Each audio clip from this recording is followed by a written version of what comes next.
নমস্কার বন্ধুরা, আর জি কুকিং চ্যানেলে আপনাদের সবাইকে স্বাগত।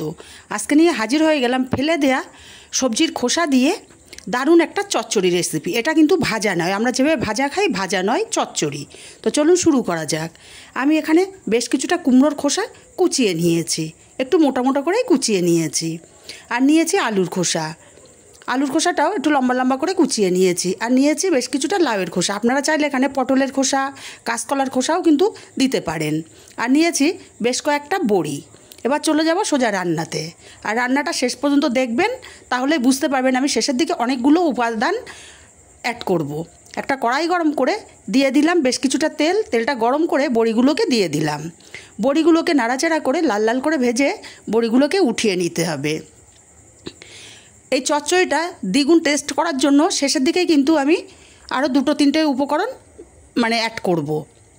এবার বড়িগুলো উঠিয়ে নিয়ে তেলের মধ্যে একটা শুকনো লঙ্কা আর হাফ চামচ কালো জিরে ফোড়ন দিয়ে প্রথমে কুমড়োর খোসাগুলো দিয়ে দিলাম। কুমড়োর খোসাগুলোকে দিয়ে এইভাবে নাড়াচাড়া করে মিনিটখানিক রান্না করে নেব। কুমড়োর খোসাগুলো দিয়ে নাড়াচাড়া করে নিয়েছি মিনিটখানিক। এবার দিয়ে দেবো আলুর খোসা আর লাউয়ের খোসা। আর এই রেসিপিটা কিন্তু ভাত, রুটি, পরোটা সব কিছুর সাথে দুর্দান্ত লাগে খেতে।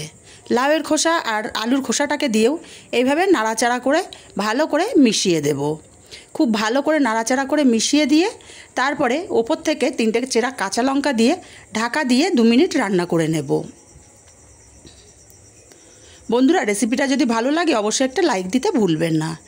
2 মিনিট পর ঢাকাটাকে খুলে নিলাম, আবারও নাড়াচাড়া করে দেব।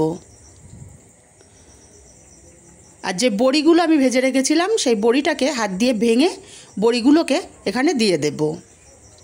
বড়িগুলো একটু সেদ্ধ হবে, আবার এদিকে ক্রিস্পিও থাকবে, খেতে কিন্তু দারুণ লাগে। বড়িটাকে দিয়েও নাড়াচাড়া করে ভালো করে মিশিয়ে দিলাম। আবারও 2 মিনিটের জন্য ঢাকা দিয়ে দেব। আমি কিন্তু এখনও লবণ হলুদ কিছুই ব্যবহার করিনি। আবারও 2 মিনিট পর ঢাকাটাকে খুলে নেব, আবারও নাড়াচাড়া করে দেব।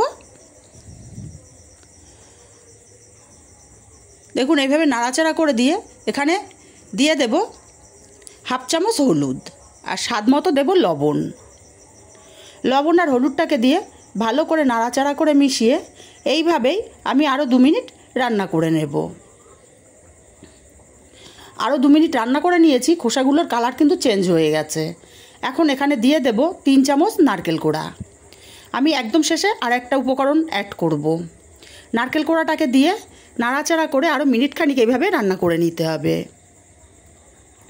মিনিটখানিক এইভাবে রান্না করে নিয়েছি। এখন এখানে দিয়ে দেব শেষ উপকরণ 1 চামচ পোস্তদানা। পোস্তদানাটাকে দিয়ে ভালো করে নাড়াচাড়া করে মিশিয়ে নিতে হবে। বন্ধুরা, এইভাবে একদিন বাড়িতে বানিয়ে দেখবেন। আমরা যেভাবে খোসা ভাজা খাই তার চেয়ে কিন্তু দ্বিগুণ টেস্ট হয় রেসিপিটা।